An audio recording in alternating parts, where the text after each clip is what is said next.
بسم الله الرحمن الرحيم. عن النعمان بن مرة رضي الله تعالى عنه أن رسول الله صلى الله عليه وسلم قال: ما ترون في الشارب والزاني والسارق وذلك قبل أن تنزل فيهم الحدود. قالوا: الله ورسوله أعلم. قال: هن فواحش وفيهن عقوبة وأسوأ السرق الذي يسرق صلاته. قالوا: وكيف يسرق صلاته؟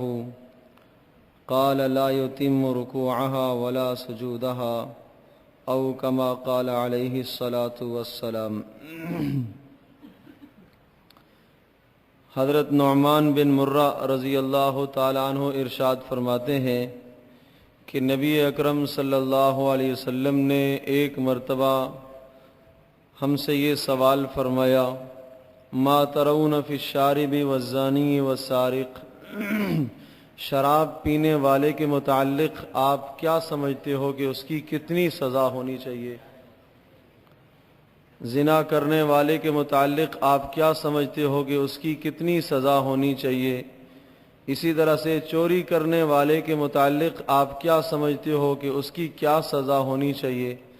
راوی یہ کہتے ہیں کہ یہ سوال نبی پاک صلی اللہ علیہ وسلم نے جو فرمایا یہ اس وقت تھا کہ جب حدود نازل نہیں ہوئی تھی، جب شرابی کے لیے حد نہیں اللہ پاک نے بیان فرمائی تھی، زنا کرنے کے متعلق، زنا کرنے والے کی سزا کے متعلق کوئی آیت اب تک نہیں اتری تھی، اور اسی طرح سے باقی گناہوں کے متعلق ابھی تک آیات نہیں نازل ہوئی تھی۔ نبی پاک صلی اللہ علیہ وسلم نے اس موقع پر یہ سوال فرمایا کہ شراب پینے والے اور زنا کرنے والے اور چوری کرنے والے آدمی کے متعلق آپ کا کیا خیال ہے؟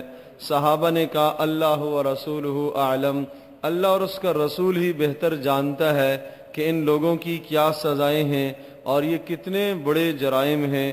نبی پاک صلی اللہ علیہ وسلم نے ارشاد فرمایا: ہن فواحش، یہ تینوں کے تینوں بہت بڑے جرائم ہیں، بہت بڑے گناہ ہیں، وفیہن عقوبۃ، اور ان میں سخت سے سخت سزائیں دی جاتی ہیں اور سخت سے سخت سزائیں نازل ہونے والی ہیں۔ لیکن اگلی بات جو ارشاد فرمائی وہ یہ ارشاد فرمائی کہ وَأَسْوَأُ السَّرَقَ الَّذِي يَسْرِقُ صَلَاتَهُ، کہ دیکھو سب سے بدترین چور وہ ہے جو نماز میں چوری کرتا ہے۔ چوری کرنا بڑا جرم ہے، لیکن ارشاد فرمایا سب سے بدترین چور وہ ہے جو نماز میں چوری کرتا ہے۔ ارشاد فرمایا زنا کرنا بڑا جرم ہے، اسی طرح سے شراب پینا بڑا جرم ہے، لیکن اس انسان کا جرم بھی کوئی معمولی نہیں ہے جو نماز میں چوری کرتا ہے۔ پوچھا گیا: اللہ کے رسول، کیف یسرق صلاتہ، نماز میں کیسے چوری کیا کرتا ہے؟ آپ علیہ السلام نے ارشاد فرمایا: لا یتم رکوعها ولا سجودها، کہ نماز کے رکوع اور سجدے کو اطمینان سے اچھی طرح سے نہ کرے، یہ نماز کا بدترین چور ہے۔ اور پھر رسول پاک صلی اللہ علیہ وسلم نے ایک اور حدیث میں ارشاد فرمایا: من صلاها لغیر وقتها، جس آدمی نے نماز کو پڑھا تو صحیح لیکن وقت کو ٹال کے پڑھا، وقت ضائع کر کے پڑھا، ولم يسبغ لها وضوءها، وضو نماز کا اچھی طرح سے نہ کیا، ولم يتم لها خشوعها ولا رکوعها ولا سجودها، اور نماز کا خشوع اور خضوع بھی اس کی زندگی میں نہ تھا اور رکوع اور سجدہ بھی اطمینان سے نہ کیا، خرجت وہی سوداء مظلمۃ، تو فرمایا کہ یہ نماز اس طرح سے اس نمازی کے پاس سے نکلے گی کہ یہ سیاہ سیاہ کالی ہوگی اور یہ بد دعا دے گی: زیک اللہ کما زیعتنی، اللہ پاک تجھے برباد کر دے، اللہ پاک تجھے ضائع کر دے جس طرح سے تو نے مجھے ضائع کیا ہے۔ اور حدیث پاک میں آتا ہے ایک انتہائی پرانے اور گندے اور بوسیدے کپڑے میں لپیٹ دی جاتی ہے اور اس کے منہ پر مار دی جاتی ہے اور یوں کہا جاتا ہے کہ ہمیں آپ کی اس نماز کی ضرورت نہیں ہے۔ تو میرے عزیز دوست اور بزرگوں، ہم اپنی نمازوں کو درست کرنے کی کوشش کریں، نمازوں کی کوتاہیوں کو دور کریں۔ 3 کام اگر آپ کر لیں گے تو آپ کی نماز اچھی بن جائے گی، آپ کی نماز بہترین بن جائے گی، آپ کی نماز خشوع اور خضوع والی بن جائے گی، آپ کی نماز میں وہ جان اور تاثیر پیدا ہو جائے گی کہ جو نماز آپ کے مسائل حل کروائے گی، جو نماز آپ کی پریشانیاں دور کروا سکے گی۔ قرآن مقدس میں اللہ نے ارشاد فرمایا وَاسْتَعِینُوا بِالصَّبْرِ وَالصَّلَاةِ، اللہ پاک سے مدد مانگنی ہو نماز کے ذریعے سے مدد مانگا کرو، صبر کے ذریعے سے اللہ پاک سے مدد مانگا کرو۔ کون سی نماز پر اللہ پاک کی مدد اترتی ہے؟ وہ نماز ہے جو حضرت محمد صلی اللہ علیہ وسلم نے پڑھ کے بتلائی ہے۔ تو یہ عرض کر رہا ہوں کہ 3 کاموں کا اگر اہتمام کر لیں تو انشاءاللہ نماز درست ہو جائے گی۔ پہلا کام تو وضو درست کیا کریں، وضو میں کوتاہی ہو جاتی ہے، وضو میں غلطی ہو جاتی ہے۔ ہم وضو کرتے ہیں اتنا جلدی کہ بس اوقات اعضاء خشک رہ جاتے ہیں، یا ہم وضو کرتے ہیں پانی بہت زیادہ بہا کر، اسراف جب وضو میں آ گیا، پانی حد سے زیادہ خرچ کر لیا، وضو مکروہ ہو گیا ہے۔ اب اس کراہت کے اور مکروہ ہونے کے اثرات نماز پر پڑیں گے، اور اس کے اثرات جب جماعت کی نماز ہوتی ہے تو حتیٰ کہ اس کے اتنے مضر اثرات ہیں کہ وہ اثرات امام پر بھی پڑتے ہیں۔ رسول اکرم صلی اللہ علیہ وسلم کو ایک مرتبہ نماز کے دوران سہو ہو گیا، آپ علیہ الصلوۃ والسلام نے ارشاد فرمایا کہ وضو ٹھیک کر کے آیا کرو، وضو درست کر کے آیا کرو۔ تم میں سے کسی کا وضو درست نہیں تھا جس کی وجہ سے مجھے سہو ہو گیا اور نماز میں مجھے غلطی لگ گئی۔ تو معلوم یہ ہوا کہ اگر وضو ہمارا درست نہیں ہوگا تو اس کے درست نہ ہونے کے غلط اثرات نماز پر پڑتے ہیں، اور وہ اکیلے ایک پر نہیں پڑتے، پوری جماعت پر اس کے اثرات پڑتے ہیں۔ تو اس لیے اپنی نماز کو بہتر بنانے کے لیے بنیاد ہے کہ ہم وضو ٹھیک کریں۔ مفتاح الصلاۃ الطہور، ارشاد فرمایا کہ نماز کے لیے یہ وضو چابی کی حیثیت رکھتا ہے۔ چابی کو تو درست کرو، جب چابی ہی درست نہیں ہوگی تو تالا کیسے کھلے گا؟ وہ تو دروازہ تھوڑا ہی کھل سکتا ہے۔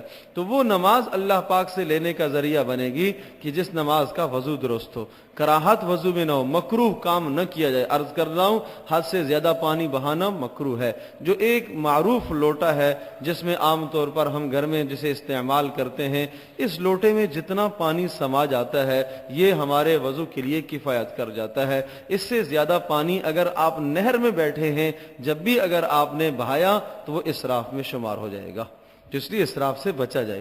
اسی طرح سے وضو میں کوتاہیاں یہ ہوتی ہیں، سنتوں کا لحاظ نہیں رکھا جاتا، مسواک کی سنت چھوٹ جاتی ہے، بسم اللہ پڑھنے کی سنت چھوٹ جاتی ہے، نیت کرنے کی سنت چھوٹ جاتی ہے۔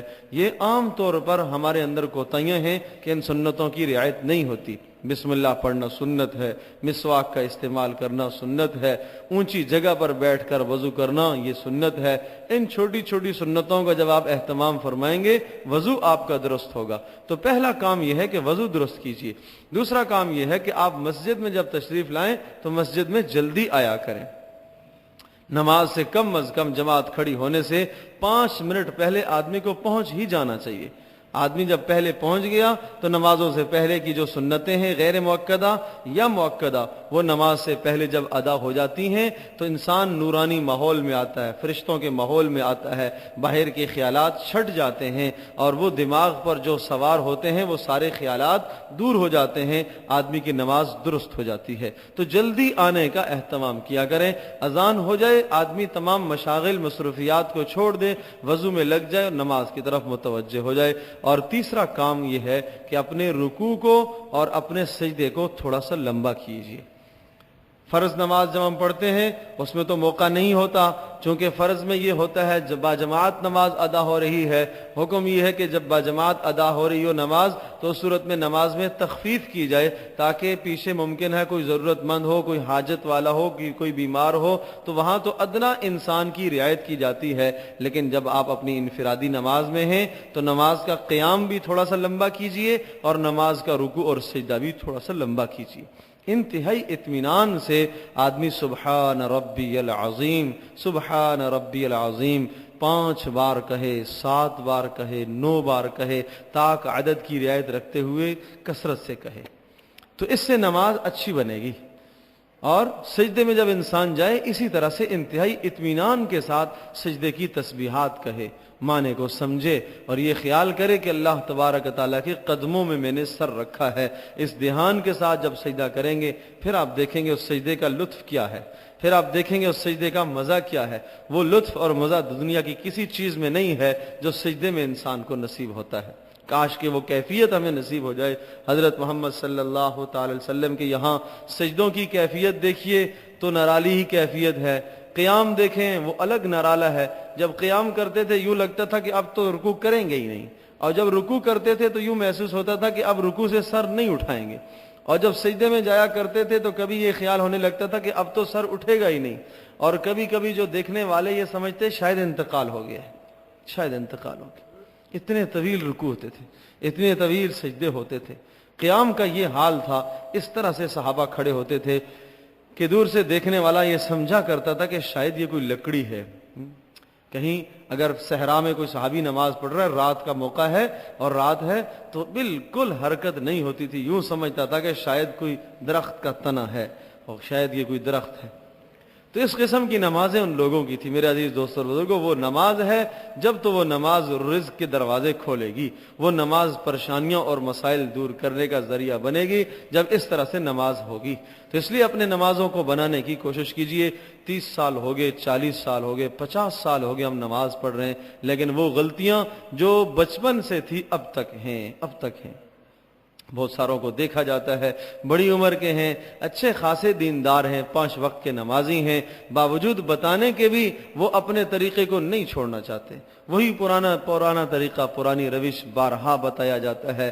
نماز میں ایسے کھڑا ہونا ہے، اس طرح سے قبلے کی طرف سیدھا اپنا رخ ہو، قبلے کی طرف آپ کے پاؤں کا بھی رخ ہو، آپ کے ہاتھوں کا بھی، ہتھیلیوں کا بھی رخ ہو، آپ کا چہرہ نیچے جھکا ہوا نہ ہو، اوپر اٹھا ہوا بھی نہ ہو، اعتدال کے ساتھ آدمی کھڑا ہو، قدموں کے بیچ میں مناسب وقفہ رکھ کے آدمی کھڑا ہو، اور انتہائی خشوع اور تذلل اور عاجزی اور تضرع کے ساتھ انسان نماز میں کھڑا ہو۔ اس نماز کو اسلام کا شعار بتایا گیا، یہ نماز اسلام کی علامت اور پہچان بتائی گئی۔ تو میرے عزیز دوستو اور بزرگوں، وہ تو جب ہے کہ جب انسان کو نماز میں اللہ پاک کی طرف دھیان ہو، اللہ پاک کی طرف توجہ ہو، تو اس اہتمام سے جب نماز پڑھی جائے گی تو پھر نماز میں جان پیدا ہوگی، یہ نماز پھر روح والی بنے گی، ورنہ آج ہماری نمازیں بے جان ہیں۔ حضرت محمد صلی اللہ علیہ وسلم نے یہ بھی بتایا کہ دیکھو قرب قیامت میں، قیامت کی علامتوں میں سے ایک علامت یہ بھی ہے کہ نماز کا خشوع اٹھ جائے گا۔ فرمایا بھری مسجد میں ایک آدمی بھی ایسا نہیں ہوگا جو خشوع اور خضوع کی نماز پڑھ رہا ہو۔ تو اس لیے کبھی کبھی تنہائی میں نماز کی مشق کیا کریں، رات کو سونے سے پہلے نماز کی مشق کیا کریں، تہجد کے اندر یہی مشق کیا کریں کہ میری نماز ایسی بن جائے تاکہ میرا دھیان کہیں اور نہ بٹے۔ اور اگر رات کو تہجد میں قیام اٹھنا مشکل ہو، سونے سے پہلے وضو کر کے 2 رکعت 4 رکعت نماز نفل کی نیت، اور یہ نیت کر کے پڑھا کریں کہ میں اپنی نماز کی اصلاح کرنا چاہتا ہوں، میں اپنے نماز کو درست کرنا چاہتا ہوں۔ نماز کا ترجمہ جان لیجئے، نماز کا ترجمہ سیکھنے کی ضرورت ہے۔ سبحانک اللہم و بحمدک بندہ پڑھ رہا ہے، کیا معنی ہے اس کا؟ اللہ سے کلام تو میں کر رہا ہوں، لیکن کیا معلوم ہے اللہ مجھے کیا کہہ رہا ہے، میں اللہ کو کیا کہہ رہا ہوں؟ نہ میں اس کی زبان جانوں نہ وہ میری زبان۔ اللہ تو ہر ایک کی زبان جانتا ہے، لیکن میں اس کی زبان نہیں جانتا کہ اللہ پاک مجھ سے کیا مطالبہ کر رہا ہے۔ تو اس کی مثال یہی سمجھیں کہ آپ کسی ایسے انسان سے گفتگو کر رہے ہیں جو آپ کی زبان نہ سمجھے یا آپ اس کی زبان نہ سمجھیں۔ تو میرے عزیز دوستو اور بزرگوں، اللہ تبارک و تعالیٰ تو ہمارے دلوں کے حالات کو بھی جانتا ہے۔ اگر نماز میں خشوع اور خضوع نہیں ہوگا تو اللہ تبارک و تعالیٰ اس حالت کو بھی جانتا ہے۔ اس لیے میرے عزیز دوستو، اپنی نمازوں کو جاندار بنانے کی کوشش فرمائیں، اور یہ 3 بنیادیں ہیں۔ عرض کیا، وضو کے اندر وضو درست ہونا چاہیے، مسجد میں جلدی آنے کی کوشش کیجئے، اور رکوع اور سجدے اور قیام کے اندر تھوڑی سی طوالت اختیار کریں، اور اگر چوتھی چیز ساتھ یہ ملا لیجئے کہ نماز کا ترجمہ سیکھ لیجئے، تو انشاءاللہ بہت جلد نمازیں درست ہو سکتی ہیں۔ اللہ تبارک و تعالی ہمیں اصلاح کرنے کی توفیق نصیب فرمائے۔